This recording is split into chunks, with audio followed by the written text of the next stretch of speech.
చినుకు జాడలేదు, జలాశయంలో చుక్క నీరు లేదు, బోర్లు బావురుమంటున్నాయి. నెరలిచ్చిన నేల భయపెడుతోంది. పచ్చటి నారుమళ్లు మాడిపోతున్నాయి. కాలం దగా చేయడంతో ఖరీఫ్ రైతు సంక్షోభంలో పడ్డాడు. విశాఖ జిల్లాలో కరువు ఛాయలపై ఎన్టీవీ స్పెషల్ స్టోరీ.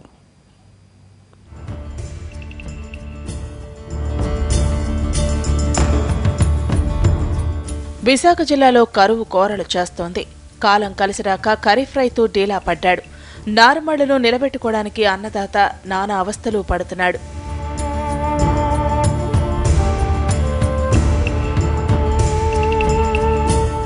భౌగోళికంగా విశాఖ జిల్లా 3 భాగాలుగా విభజించి ఉంటుంది. 11 మండలాల్లో ఏజెన్సీ ఉండగా మిగిలినది మెట్ట, మైదాన ప్రాంతాలు.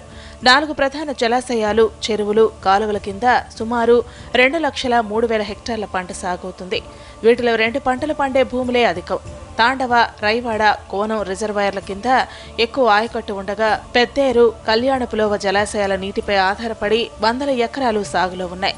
సీజన్లో కురిసే వర్షపాతమే రైతులకు దిక్కు. అయితే ఈ సీజన్లో విశాఖ జిల్లాలో కరువు ఛాయలు స్పష్టంగా కనిపిస్తున్నాయి. 1,00,000 హెక్టార్లలో వరి, 38,000 హెక్టార్లలో చెరుకు, 60,000 హెక్టార్లలో రాజ్మా, చిరుధాన్యాలు, ఇతర పంటలు వేస్తున్నారు. ఏటా ఖరీఫ్లో ఆగస్టు మొదటి వారం నాటికి 50 నుంచి 60% వరి నాట్లు పూర్తయ్యేవి. అయితే కొన్నేళ్లుగా పంట వేసే కాలం వెనక్కి వెళ్లిపోతుండగా ఈసారి కరువు ప్రభావంతో నారుమళ్లు కూడా ఎండిపోతున్నాయి. అక్కడక్కడ బోర్ల కింద రైతులు ధైర్యం చేసి ఊడ్పులు మొదలెట్టినా వానలు పూర్తిగా ముఖం చాటేస్తే తీవ్రంగా నష్టపోతామన్న భయం వెంటాడుతోంది.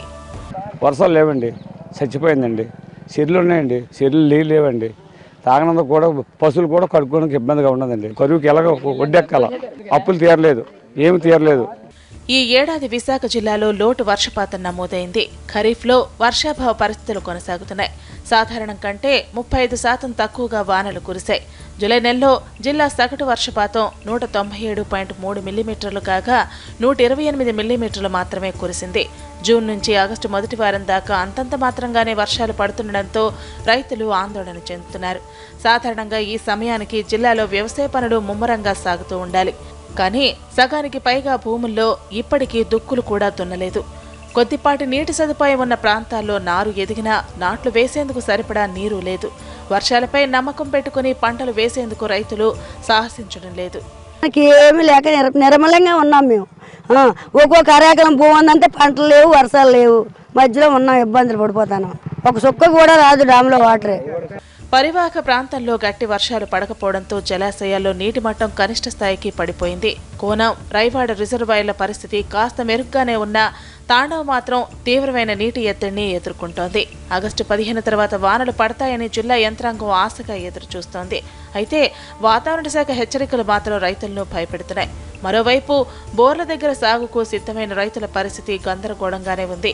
7 గంటల విద్యుత్ సరఫరా వేళలపైన రైతులు ఇబ్బందులు పడుతున్నారు. హామీ ఇచ్చిన మేరకు నిరంతరంగా వ్యవసాయానికి కరెంట్ ఇవ్వాలని కోరుతున్నారు. 2 గంటలు 3 గంటల కరెంట్ ఇవ్వడం వలన పెట్టిన వ్యవసాయం మీద మళ్ళీ నీరు పెట్టవలసి వస్తుంది. దానివల్ల చాలా ఇబ్బందులు గురవుతున్నాం. అదే మూడు నమ్ముకుని బ్రతుకుతున్నాం, మరి బ్రతలేక బ్రతుకుతున్నాం, మరి తప్పదు. మరి ఇప్పటిదాకా విశాఖ జిల్లాలో సాగు విస్తీర్ణం 35 నుంచి 40% మధ్య ఉంది. ఏజెన్సీలోని చెక్ డ్యాంలు, కొండ కాలువల కింద కొంతమేరకు సాగు బాగానే ఉన్నా మెట్ట ప్రాంతంలో రైతుల పరిస్థితి దయనీయంగా ఉంది.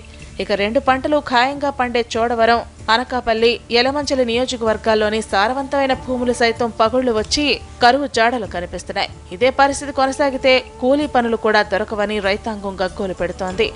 మరోవైపు వ్యవసాయ శాఖ అధికారులు మాత్రం కాస్త ధైర్యంగానే ఉన్నారు. ఆగస్టు 2వ వారం నాటికి వర్షాలు కురవకపోతే అనుసరించేందుకు ప్రత్యామ్నాయ వ్యవసాయ ప్రణాళికను సిద్ధం చేసుకున్నారు. అయితే కొన్నేళ్లుగా జిల్లాలో సాగుబడి ఆలస్యంగానే ఉంటోంది. ఇందుకు వర్షాలు ఆలస్యం అవడమే ప్రధాన కారణం. అక్టోబర్ మొదటి వారంలోనూ వరి నాట్లు పడ్డ సందర్భాలు ఉన్నాయి. అయితే కాలం కలిసి వస్తుందా? ఖరీఫ్ సాగు చేయడం సాధ్యమేనా?